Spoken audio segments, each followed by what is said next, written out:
Happy Monday, everybody. It's Monday Morning Quarterback, episode 158. I hope you all have had a good start to your week. It's afternoon, evening, depending on where you are in the country.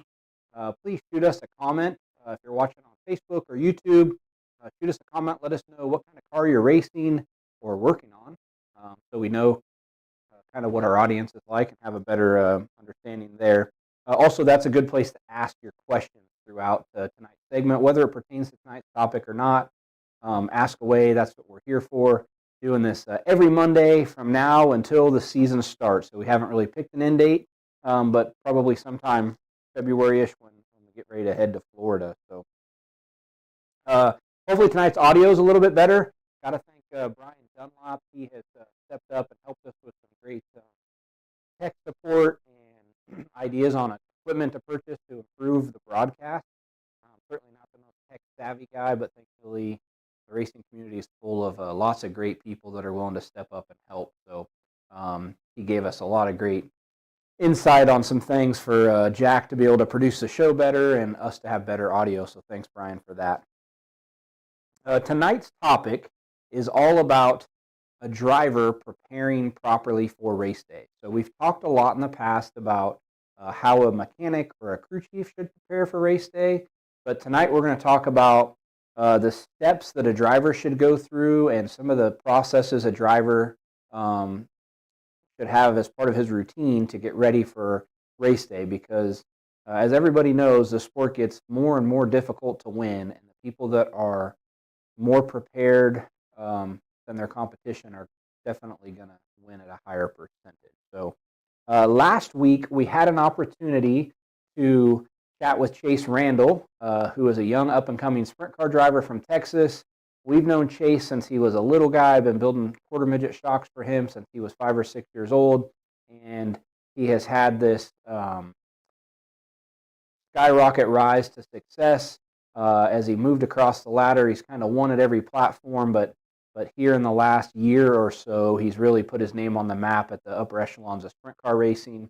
And I know Chase has had some sports coaching and stuff, working with different trainers and people that helped him prepare. So I thought he would be the perfect young guy to talk to get some great insight to how he prepares for race day. So we will play this video. After the video, we'll come back. I'll talk about this topic and answer any questions you have.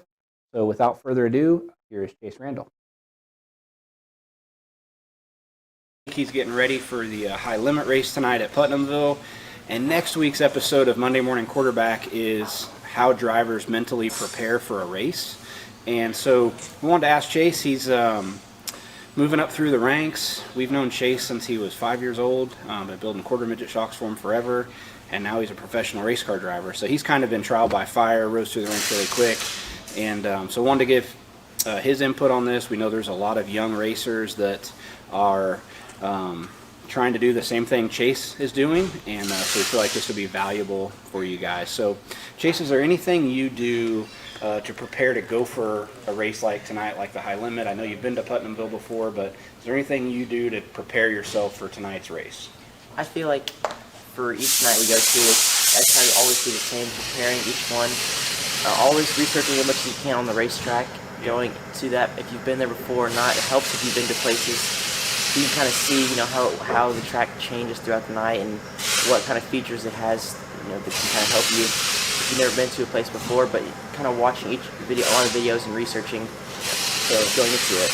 Yeah. So today's day and age, right? It's really easy to go on YouTube, Flow, Dirt Vision, find videos of, right? There was a wing sprint car race there last Friday night. In the olden days, that was probably a lot harder for guys, but with everything, race car wise, driver wise, like it just keeps going to the next level to be as competitive as possible. Is there a routine that you do, like when you get to the racetrack? You obviously have some time to kill before engine heat or hot laps. Is there anything you like to do consistently each night once you're at the track, just to be in a routine? Kind of like, it's not really, it doesn't affect me too much, or if I have a certain routine, but I feel like when I get to the track, I always try to go look at the track right then to see it and see kind of how if it's has a lot of moisture to it, if it's kind of dry in certain areas.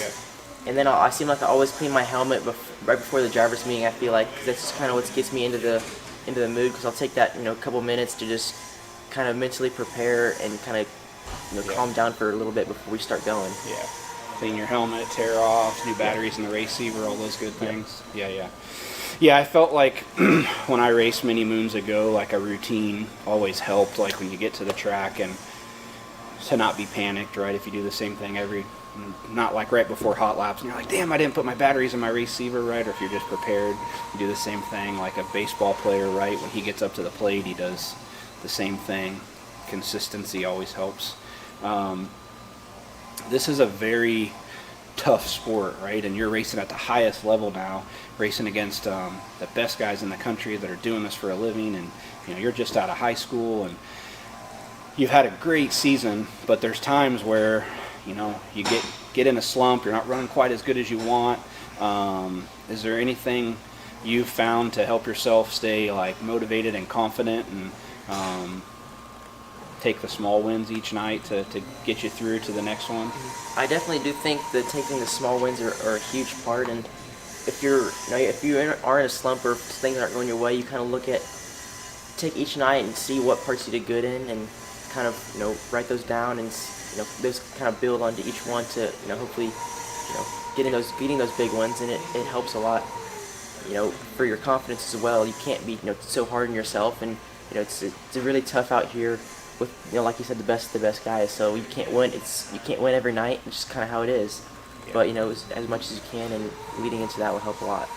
Yeah, for sure. I feel like racing is as much mental as it is anything. Like a sport I want to compare it to is like baseball, right? So in baseball, a guy that hits 3 out of 10 pitches consistently through the season successful, right? If a guy's batting 300, he's a great hitter. Racing's kind of the same way, right, man? If you're winning at a 30% clip, you're having a Kyle Larson-like season, but racing's even a little less. So it's not like football where you got a 50-50 chance to win or something like that. So racing's really difficult in that aspect, and trying to stay motivated and keep yourself going. So, well, good luck tonight, Chase, at the high limit race, man. We hope you kick butt, and we're super proud of everything you've done this year, and thanks for taking some time. No problem. Hope you guys enjoyed that video, and thanks Chase for taking a little bit of time out of his day last week as he was preparing to load up to go to the high limit race to answer some questions for us. As I mentioned, I think Chase is a great case study because he is a young driver, someone who's probably a little more acute to some of the technologies we have today and taking advantage of those things. So if you're racing different tracks every week, at a minimum, you should be spending an hour leading up to that race night watching video to see how the track typically changes throughout the night, what the lines look like, who some of the fast guys you're going to be racing against are there. A little different. If you race the same track every single week, you probably don't need to put as much preparation into analyzing the racetrack and learning things about the racetrack. You can instead be focusing on just mentally preparing for the race night, making sure all of your gear's ready, and taking some of those stresses out that can happen if you get there and you realize you forgot your tear-offs or you don't have batteries for your race receiver. Get all that stuff done ahead of time. But I think if you're traveling to different places with all the streaming services there are today, I think that is a huge tool that you can utilize. I know when I take Hudson to a new track, we always sit down, watch whatever videos we can find on YouTube or Flow or Dirt Vision, so he can see what the line is, what the place looks like. Especially for a young racer, I think that takes some of the anxiety away of, oh my gosh, this place is so big, or man, this is weird, or this looks different, or that looks different. If he's seen his peers drive around the track in video, I think that's a little reassuring for him that they can do it. So a good friend of mine, Josh Wise, a lot of you guys probably know him from his USAC days. He was a supreme talent in USAC, drove for Tony Stewart, won a midget and sprint car championship, spent some time down south racing. Well, now he is the driver and performance coach, I guess you would say, for Chevrolet and all their NASCAR drivers, Kyle Larson, Elliott, all the high-end NASCAR guys down to their development drivers. And as Josh was winding down his racing career, he became a triathlete and got really into running marathons and doing these Ironmans and such, and learned a lot about himself and his body and how to be more physically prepared. He took that so much further, getting a degree in psychology, and so now he has this whole business where he coaches drivers and helps them get prepared for racing. So when you have big companies like Chevrolet who see a need for a service like that, you know that it's going to trickle down at some level to the short track racers and how they prepare for races. But one of the things I think is interesting that Josh does, any new driver that's going into his program, one of the first things he does is ask them, what they want to achieve, what's their goal, and what do they think that goal is going to cost, and not monetarily what's that going to cost, but if your goal is to win a championship, what are you going to have to sacrifice in your life to win that championship? Because we're all busy. You only have so much bandwidth during the day, and if to achieve that goal, you think you're going to have to work out harder, spend more time studying races, whatever the case may be, you're going to have to give up something that you do currently to find time in your day to do that. And that might be sleep. It might be less social media time, less family time. There's going to be some price to pay to put that work in and put that time in to get that little bit more preparation that you need to achieve whatever that goal may be. So hope you guys all got something out of that. Like I say, if you have a question pertaining to today's topic or any topic, please comment. We are enjoying getting to do these every single week again. We'll be back live again next Monday, and we have another great show prepared. We're heading to Port City Raceway Wednesday for the KKM Give Back, so we'll be there with our shock trailer, servicing customers, tuning customers. Hudson's going to get to race a little bit. So we're looking forward to seeing a bunch of our micro customers. We will also be stopping by the Driven Midwest Open House on Saturday, so hope to see some of you guys there and excited to see their new facility. I don't see any questions yet. One of the questions I did get emailed to me was preparing for the racetracks as they're changing as we get into fall. So the temperatures are cooler, the ground has more moisture in it, so tracks are wetter than they were in the summer. Super good question.